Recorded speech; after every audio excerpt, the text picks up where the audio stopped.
Hello guys, welcome back to Lineup. For today's video, we are going to show you or discuss with you how to fast zoom in CapCut PC. So if you're interested, let's start the tutorial. So you might be wondering, how do you actually add a zoom in effect here? Well, first things first is going to access our project. So in this case, I already accessed my project here. So how do we add a zoom in effect here?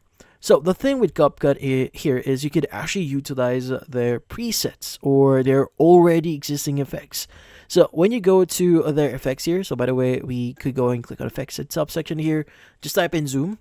Typically speaking, you should see the option here that says zoom. So there are going to be very specific ones, like for example, we have the fast zoom effect here, but this one is for the pro version of the app, which in this case we don't have access to that.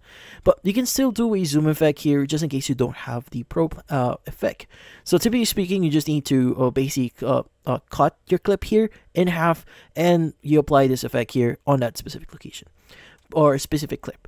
But yeah, how do we do this manually? So first things first, you want to go to your timeline, click on the clip, and in here, you want to go ahead and use the keyframes. So what keyframes are we are going to use? So you'll be using the scale as well as the position keyframes. So let's go ahead and get or go to the position where we want to start the zoom in. Let's go ahead and go here. Let's go ahead and add our first keyframes. So both scale and position. Now, what we need to do is we just need to go ahead and proceed with a bit of frames here. So I would recommend you to use the arrow keys on your keyboard. So let's just add 5 frames. 1, 2, 3, 4, and 5. Now, in here, what we need to do is we want to go ahead and add our second keyframes. Let's go ahead and add our scale and our position keyframe.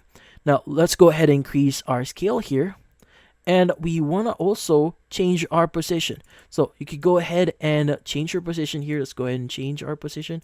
So let's go ahead. You can, by the way, if I'm not mistaken, you could also move this around by press and holding on your actual video. So as an example, this one. So yeah. So in this case, you could go ahead and do whatever you want. So just to give you an idea, this is what it's going to look like. As you can see, we now have that zoom effect. Now, if you want to have a faster effect here, I would recommend you to reduce the keyframes. So in this case, since we did 5, you can maybe try 3 or even 2 and see if that works for you. But in this case, that's about it. So hopefully this video was able to help you. Like and subscribe to your lineup. Thank you for watching.